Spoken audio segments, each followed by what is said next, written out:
Bienvenidos a un capítulo más de nuestro podcast Mi Casa en Venta. Si es la primera vez que estás en nuestro canal, te invito a que te suscribas y le des clic a la campanita porque aquí podrás encontrar información de la fuente con todos los actores de las instituciones públicas y privadas que están inmersos en todos los procesos de comercialización de un bien inmueble. El día de hoy estamos gustosos de tener otra personalidad más de una de las instituciones que son trascendentales en un proceso de comercialización de un bien inmueble en vista de que somos todos responsables del pago de varios tributos en un proceso de transferencia de dominio de un bien inmueble.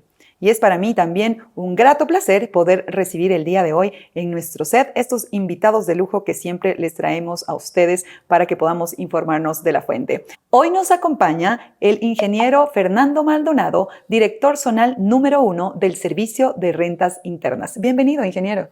Muchísimas gracias por la invitación.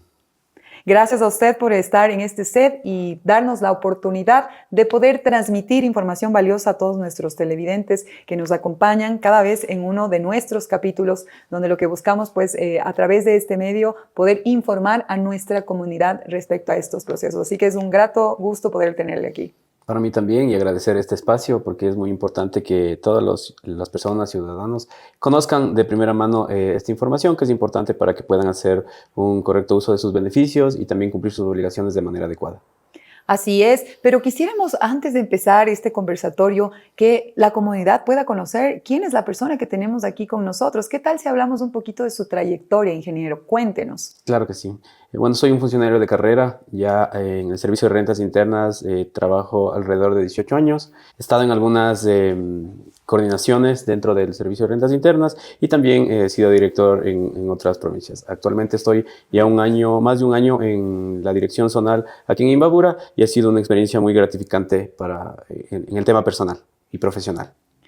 Maravilloso, qué bueno poder siempre contar con personas, autoridades que tengan todo este know-how, que vengan con todos esos años de experiencia, porque en función a eso, pues, ustedes se van empapando de tantos procesos que existe en el tema público, ¿no? Y es importante que podamos transmitir esta información directamente, como siempre les digo a mis televidentes, directo de la fuente y que no sea el teléfono descompuesto que a veces me dijo la vecina, me dijo mi primo que hizo tal gestión. Es importante siempre irnos al experto que conoce el tema. Pues hoy vamos a hablar, amigos televidentes, respecto a cuáles son los tributos que tenemos la responsabilidad de pagar cuando hacemos la transferencia de dominio de un bien inmueble.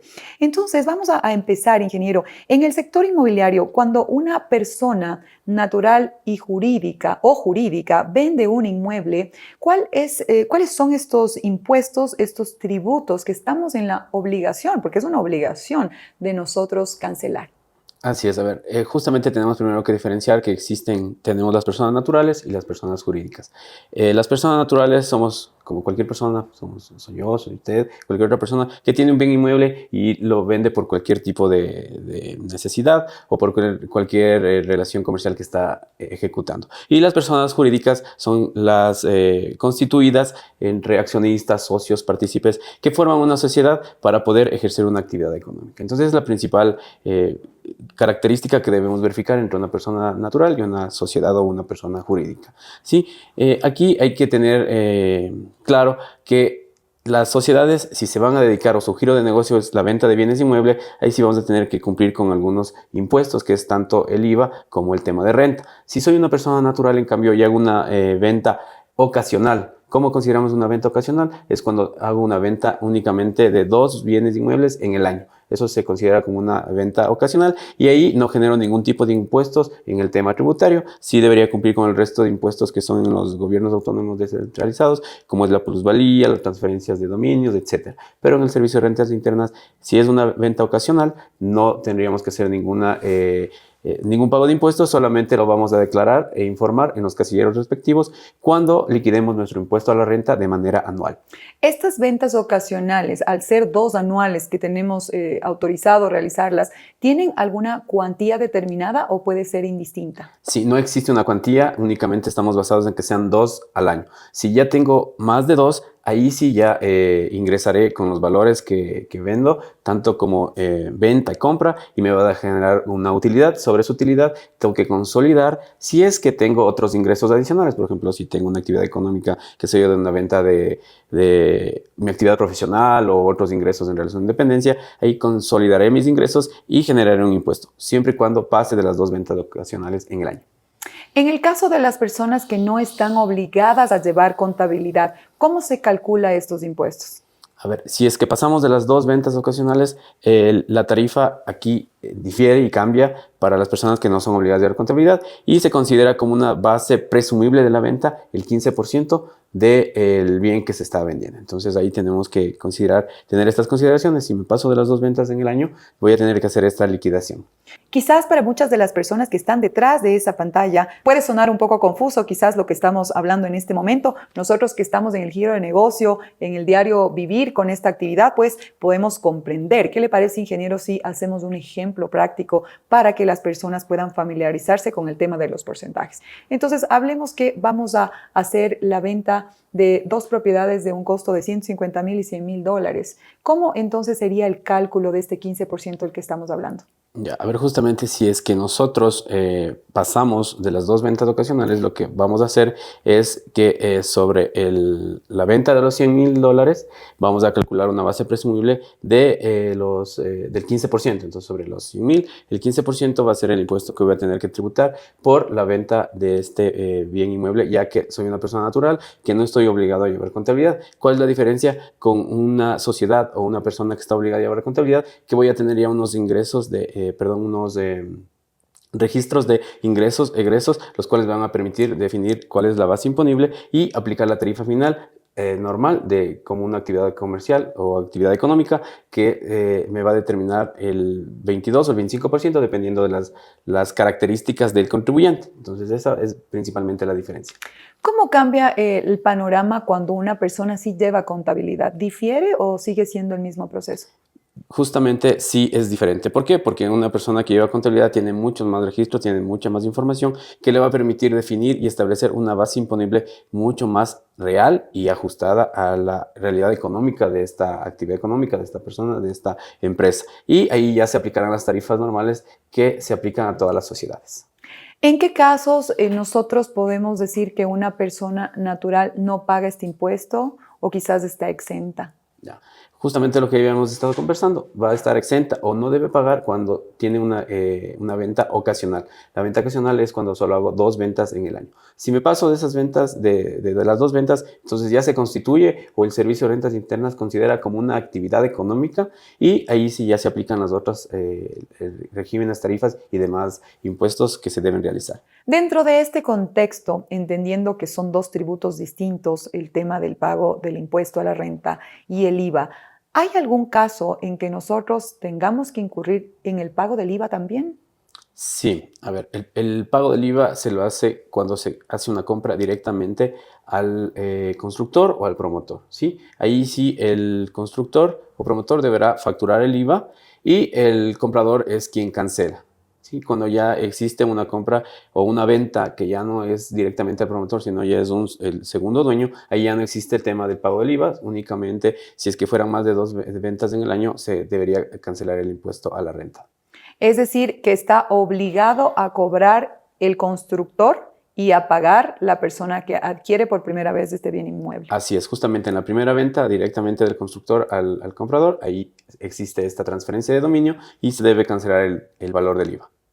Perfecto, así que tenemos que poner extremada atención a este particular tópico en vista de que quizás nosotros estamos planificando adquirir una vivienda nueva y desconocemos acerca de este presupuesto adicional que tenemos que tomar en cuenta para poder planificar. Recuerde que lo más importante siempre en un proceso de compra o venta de un bien inmueble es la planificación basada en buscar un asesor inmobiliario experto en el tema que nos pueda guiar para que de lo contrario no tengamos inconvenientes en el tema de presupuesto. A veces pensamos que que comprar o vender es un ejercicio que no incurre en pagos adicionales más que la cuantía de la transferencia de dominio, pues no es de esa manera. Necesitamos tener un presupuesto adicional para poder nosotros cancelar todos los tributos y bueno, todos los procesos y trámites legales en los que tenemos que incurrir para poder transferir el dominio de un bien inmueble. Y pues es valiosísima la información que el ingeniero Fernando Maldonado nos brinda el día de hoy.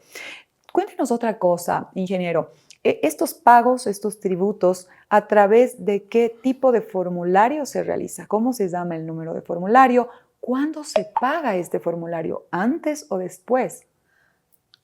Los formularios están cargados en línea en la página web del Servicio de Rentas Internas y justamente se los realiza al final del año, al cierre económico. Nosotros vamos a tener que, si son ventas ocasionales, informar en el casillero respectivo el valor que hemos percibido por esta venta y ahí no generará ningún impuesto.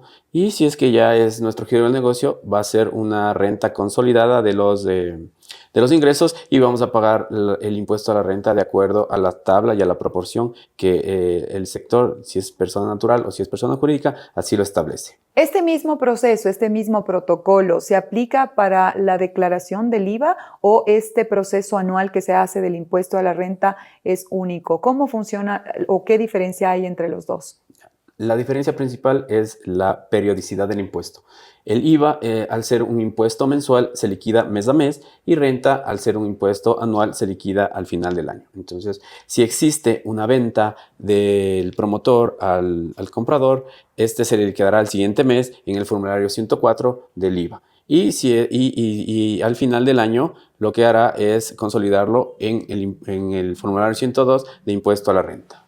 ¿Hay algún valor adicional, algún tributo adicional? Por ejemplo, vamos a hablar en el caso de las constructoras, de los promotores inmobiliarios, porque, bueno, también tenemos un crecimiento de todo el sector inmobiliario en el norte del país en general. Hay muchos proyectos inmobiliarios y sé que muchos televidentes están viendo nuestra entrevista y seguramente puede ser su primer proyecto.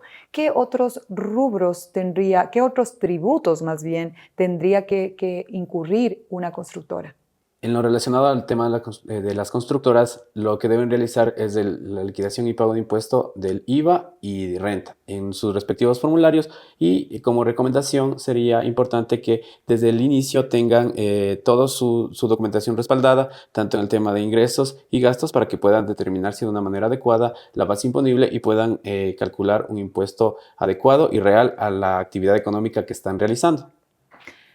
¿Qué se entiende por transferencia de dominio desde el aspecto tributario? ¿Y cómo el SRI nos acompaña en este proceso? Justamente la transferencia de dominio consiste en trasladar o pasar la tenencia de un bien de una persona a otra. El Servicio de Rentas Internas justamente hace el acompañamiento en lo que se relaciona al tema de la declaración del impuesto. Existen ocasiones en las que la figura legal puede ser una minuta, una escritura de compraventa, y eso es lo que sustenta la transferencia de dominio, y dependiendo el tipo de transacción que se está realizando, se deberá o no reportar al Servicio de Rentas Internas mediante un comprobante de venta o en su defecto mediante una declaración. Si usted todavía no tiene claro el tema de la transferencia de dominio, como acabamos en este momento de tomar este tema, les invito que acá en nuestro canal puedan buscar una de las entrevistas que ya hemos realizado al doctor Mario Sánchez, notario séptimo del Cantón Ibarra, presidente de los notarios de Imbabura, quien nos acompañó ya en este set y hemos tratado el tema de las transferencias de dominio para que tenga claro que no solo la compra y venta es una de las vías para transferir el dominio de un bien inmueble. Así que les invito a que le den clic y también puedan mirar ese podcast muy interesantísimo. Pero continuemos, ingeniero, respecto a al proceso que venimos hablando en el que está inmiscuido el SRI en las transferencias de dominio. Hay muchas personas que desconocen que también tenemos que incurrir en este pago de tributos a través del SRI. Pero quisiéramos saber cuáles son los pasos concretos y cuáles son los pasos a seguir que una persona que transfiere el dominio de un bien inmueble debe seguir. En primer lugar, para el Servicio de Rentas Internas va a ser la liquidación de sus ingresos o en el caso informativo de la venta del bien inmueble. ¿Cómo va a justificar esto? Como ya con el tema de la minuta o con la escritura pública, en donde dependerá si es que son varias transferencias en el año, deberá liquidar su impuesto en el casillero de ingresos grabados, o en su defecto va a ser de una manera únicamente informativa, en donde nos indique cuál es el valor de la venta que recibió por esta enajenación ocasional del bien. ¿Existe algún formulario adicional que yo tenga que completar para este reporte, exceptuando los que ya hemos mencionado? No existe ningún formulario adicional, únicamente vamos a informar los ingresos percibidos en nuestro formulario de impuesto a la renta y con eso estaría cumplida la obligación. ¿Qué documento se debe utilizar o a través de qué sistema yo puedo hacer estas declaraciones?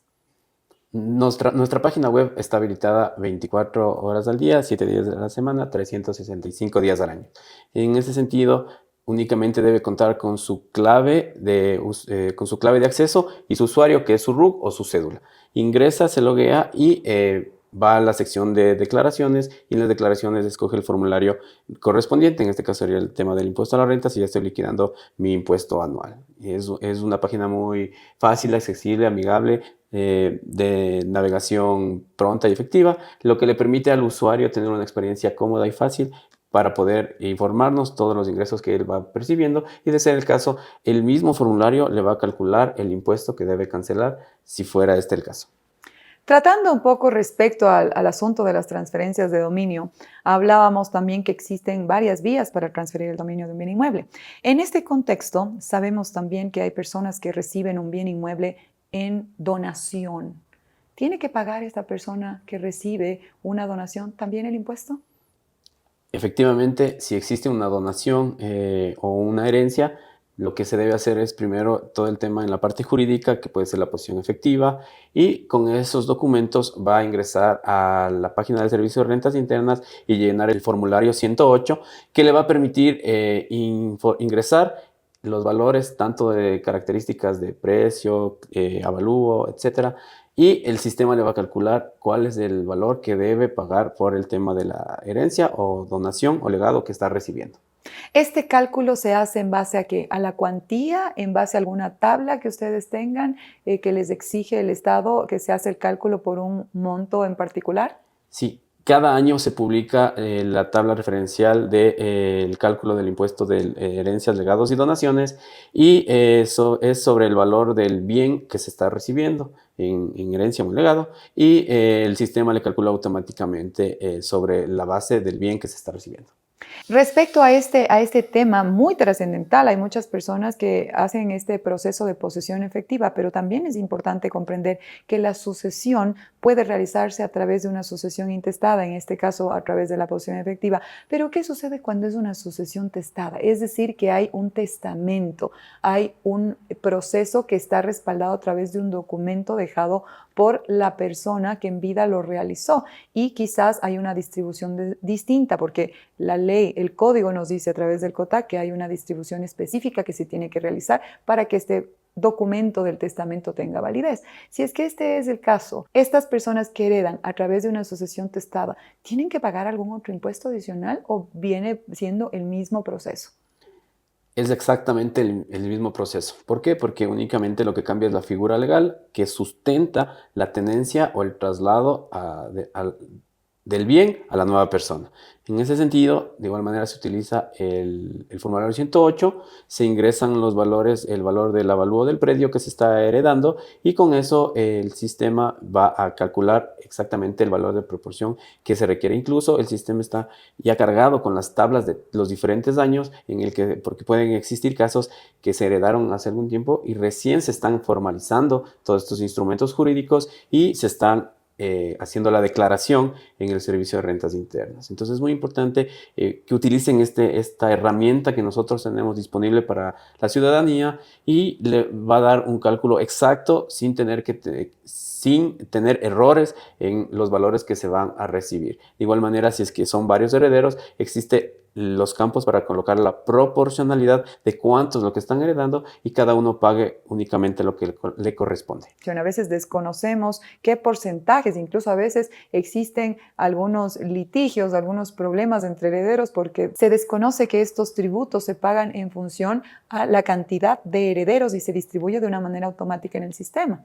Entonces, en este contexto también quisiéramos saber si la propiedad en función a los años, lo que acababa de citar, en función a los años incluso de antigüedad que tiene, ¿pasan por algún proceso de depreciación en el cual yo me beneficie para el pago de impuestos? En el servicio de rentas internas, básicamente, como no se genera un impuesto sobre la utilidad, sino bien sobre la transferencia o por recibir la herencia o el legado, no existe este tipo de depreciación que nosotros la aplicamos para acceder o cancelar este impuesto. Entonces, en ese sentido, más bien sería en el tema municipal, donde sí existe una deducción por los años que se posee el bien, etcétera. Lo que sí es recomendable que existe un plazo para hacer esta declaración desde que existe la posición efectiva y desde que se recibe la herencia. ¿Sí? Tenemos 6 meses a partir de esa fecha para que se haga la declaración y no existan ni multas ni recargos. Entonces es muy importante saber que a partir desde la fecha que se realiza la posición efectiva o se recibe la herencia, tenemos 6 meses para hacer esta declaración sin que existan recargos. ¿Cuál sería el porcentaje de recargo en el momento que yo incurra en un incumplimiento del pago de este tributo? En el Código Tributario está establecido que existe existen multas o intereses. Dependerá si es que genera o no genera un impuesto, eso ya depende del avalúo y ya cada caso es diferente. Pero en líneas generales se puede llegar a pagar hasta el 1 por mil del valor que se está heredando por mes o fracción de mes, o en su defecto también el 3% de interés del impuesto generado.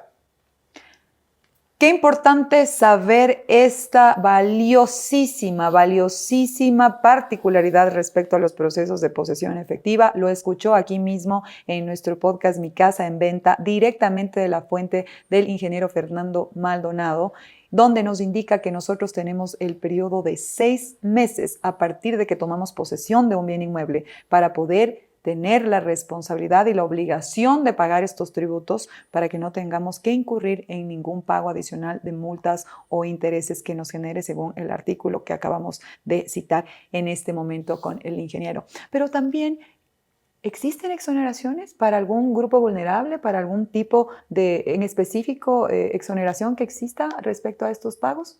A ver, existen valores que se pueden deducir, que son, por ejemplo, cualquier valor que yo incurrí para poder acceder al bien. En este sentido, por ejemplo, si es una herencia o una donación, tal vez el valor que tuve que gastar en la constitución de la escritura, de pronto si es una herencia por el fallecimiento del familiar en los gastos mortuorios, y en lo relacionado, si es que ya se constituye una actividad económica para las personas de la tercera edad, tenemos el beneficio de una base adicional de exoneración de la fracción básica desgravable, y para las personas con discapacidad este beneficio aumenta al doble. Es decir, si yo esta exoneración consiste en que puedo deducirme o restarme el valor de una fracción básica desgravable adicional para que con eso disminuya mi base imponible y pueda pagar un menor impuesto.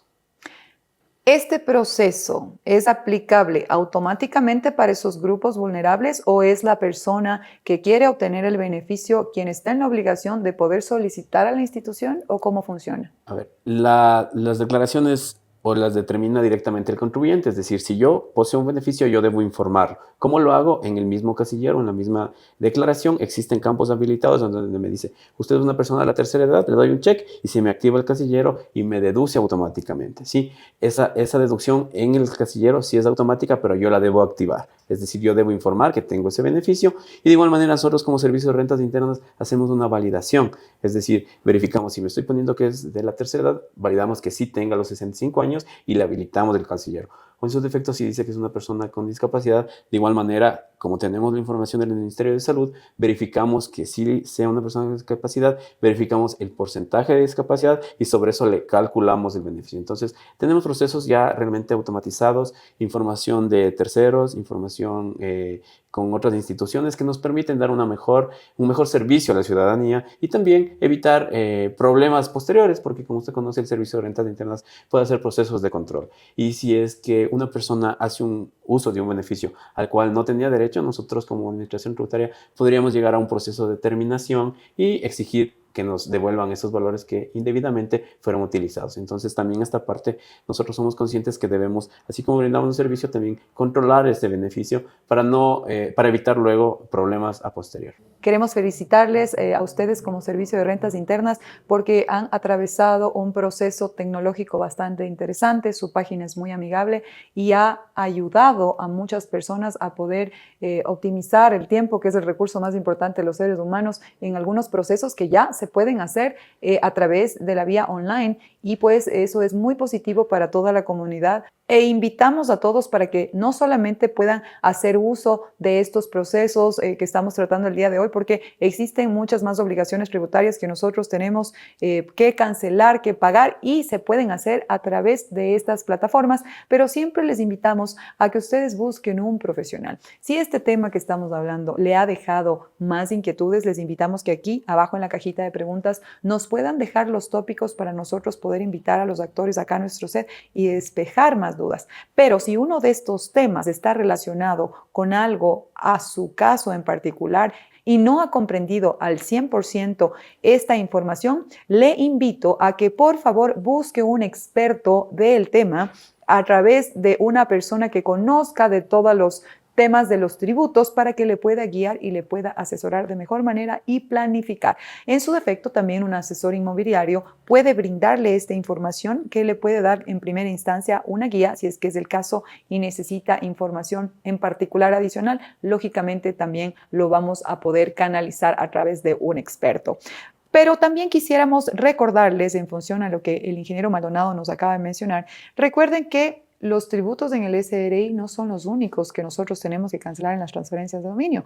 Tenemos que tomar en consideración los tributos que estamos en la obligación de pagar en el GAD cantonal. En la provincia donde usted se encuentre en el Ecuador, recuerde que estos tributos se cancelan en cada uno de los GADs donde se encuentra el predio. Si quieren saber acerca más de esta información, también busquen aquí en nuestro podcast. Tenemos una entrevista interesantísima directamente con el responsable de servicios tributarios del GAD cantonal de Ibarra, donde hemos tratado todos los tributos que tenemos que cancelar en la transferencia de dominio y sobre todo aprendimos cómo hacer el cálculo y en qué casos aplica para cada uno de ustedes. Pues bueno, ingeniero, es muy gratificante poder seguir compartiendo ideas, aprendiendo mucho más. Es muy importante que nosotros nos mantengamos siempre con nuestra mente activa, absorbiendo más información y entendiendo cómo funcionan los procesos, porque eso nos va a ayudar a todos en comunidad. Ese es nuestro propósito a través de este espacio. Para poder ir ya finalizando esta intervención, quisiera que me cuente, en todos esos 18 años de trayectoria dentro del Servicio de Rentas Internas, que ha pasado por algunas unidades, algunas responsabilidades dentro de esta institución pública, ¿cuáles son esos casos particulares, esos errores comunes que la gente comete cuando hablamos de este pago de este tipo de tributos?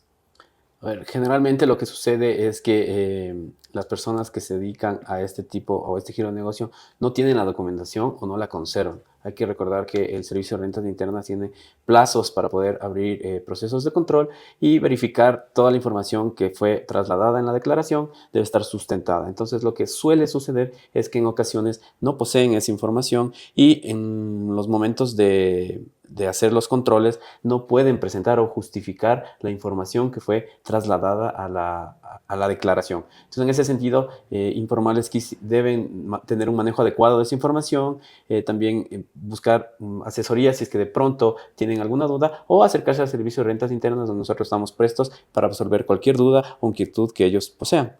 ¿Cuántos años yo estoy en la obligación de guardar todos estos comprobantes para poder justificarlos ante su autoridad? La norma nos indica que debemos conservar 7 años toda nuestra información tributaria porque puede ser requerida por el Servicio de Rentas Internas. Entonces, en ese sentido, debemos tener este manejo adecuado y prolijo de nuestra información durante 7 años Pasados los 7 años ya podemos hacer la destrucción, dependiendo si es que ya no tenemos espacio físico o se nos complica el poder conservarla. Pero la norma nos indica que debemos tener 7 años guardada nuestra información de respaldo por si el Servicio de Rentas Internas así lo requiere que la presentemos.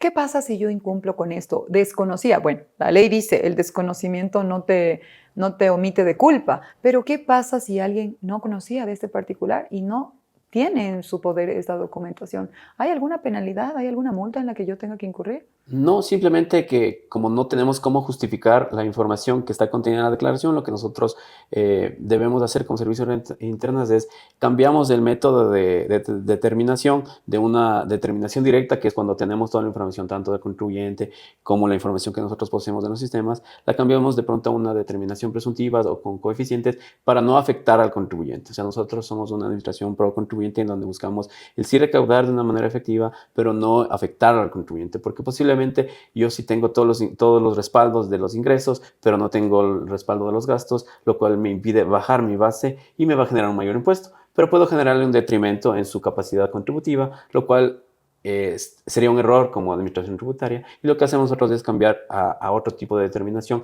sea presuntiva o sea con coeficientes, tratando de que sea más justa la liquidación.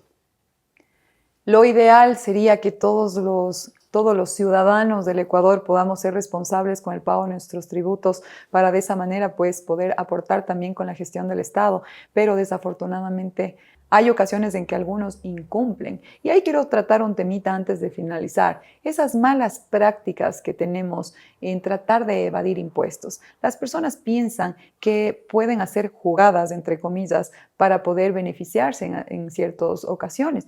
Una de las malas prácticas que ya las hemos abordado con otros invitados es respecto al tema que las personas a veces cuando hacen la transferencia de dominio de un bien inmueble le colocan valores menores al que tiene la propiedad actualmente para poder pagar menor valor en los impuestos.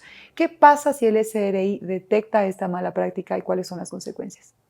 Nosotros como poseemos la información de los gobiernos autónomos descentralizados, verificamos que o calculamos los impuestos de acuerdo al valor del impuesto predial que tiene el municipio. Entonces, si el valor del impuesto predial que nos tiene reportado el municipio es mayor al que se está declarando, nosotros lo que hacemos es tomar el valor más alto y sobre ese calcular los impuestos. De igual manera, si es que nos están colocando un valor mayor en el contrato, nosotros hacemos también el cálculo sobre ese valor. Entonces, con eso evitamos esa práctica al tener la información, como tenemos toda la información de los GATS que nos reportan, entonces para nosotros ya es mucho más justa y mucho más fácil el control y verificar que cada ciudadano o cada compañía pague lo que deba pagar, porque justamente esto permite el crecimiento de la sociedad, una sociedad más justa y equitativa que permite redistribuir la riqueza. Así es, y básicamente la tecnología nos ayuda porque muchas personas desconocen que instituciones como el SRI se encuentran conectadas. Ahora las entidades públicas manejan un sistema bastante interesante donde se conectan entre ellas para compartir información y se pueda realizar este tipo de verificaciones, de convalidaciones para que todo se mantenga dentro de lo justo y no haya ninguna novedad dentro de estos procesos. Bueno, pues ha sido un placer para nosotros, ingeniero, tenerle aquí en nuestro set y poder tener este conversatorio, poder comunicar, poder tener este espacio para que las personas puedan tener esa primera guía, donde siempre nosotros les invitamos que en casos particulares puedan ellos buscar una persona que les asesore a profundidad en la particularidad de cada uno de los casos. Quisiera que nos dé una recomendación de su parte para los compradores o vendedores que desean hacer una transacción. ¿Qué les puede sugerir usted como el ingeniero Fernando Maldonado, representante del SR aquí en Nacional?